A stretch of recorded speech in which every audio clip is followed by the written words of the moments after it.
Well, hello, everybody. Welcome to another episode of Ghost Towns of Williamson County and Southern Illinois and wherever else we travel. We are today east of Marion and Johnston City, off of Corinth Road on Africa Road, and we are talking about Africa, Illinois. Very interesting history behind this place, so stay tuned. Learn along with us because I learned a lot on this one, and we'll take you right on a place you maybe never heard of. Stay tuned. Africa was an African American settlement in the northeast corner of Williamson County. It all began when Alexander McCreary came from Kentucky to Thomas Jordan's settlement, also called Jordan's Ford, which was southeast of modern Thompsonville, Illinois, in 1812 when he was 14 years old. The following year, John McCreary, Alexander's father, followed his son to Illinois. Robert McCreary bought land from the government at 12 and 1/2 cents an acre in what was then the southeast corner of Franklin County. On this land, Robert McCreary built homes for the African Americans and started Africa. In 1839, the county was divided and Williamson County established from the southern half of Franklin County. This put Africa in Williamson County.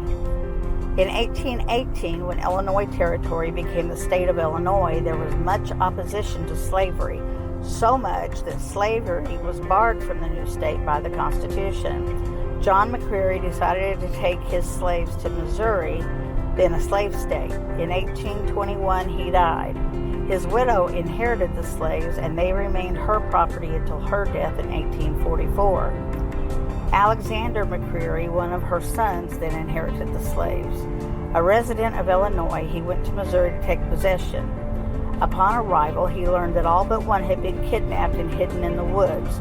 Their captors were keeping them hidden and watching the road for a chance to run them out of the country and sell them in the South. With the help of friends, McCreary found his slaves and brought them back from the woods. He found that one of the women was married to Richard Inge, a slave who belonged to a neighbor. Not wanting to separate man and wife, Alexander McCreary purchased Inge for $300 and brought him along with the others to Illinois.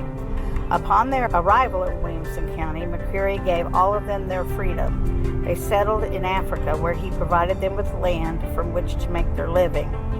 In time, the African Americans who were living in Africa decided to build a church of their own.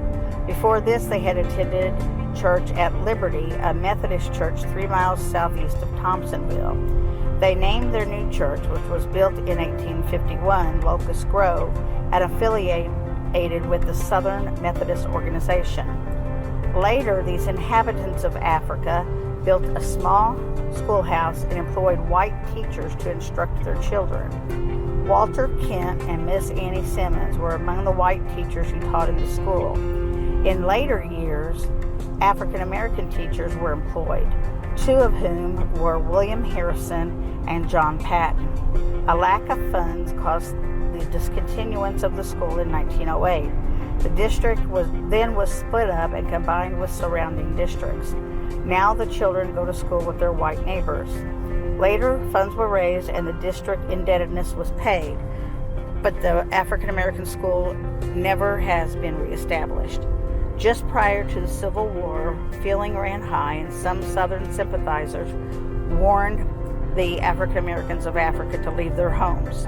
Frightened, 3 wagon loads of them, with most of their family possessions, started up Sarahsville Road past Liberty Church on their way out of the region. In all the years of its existence, it never was incorporated as a town, the inhabitants being almost universally farmers.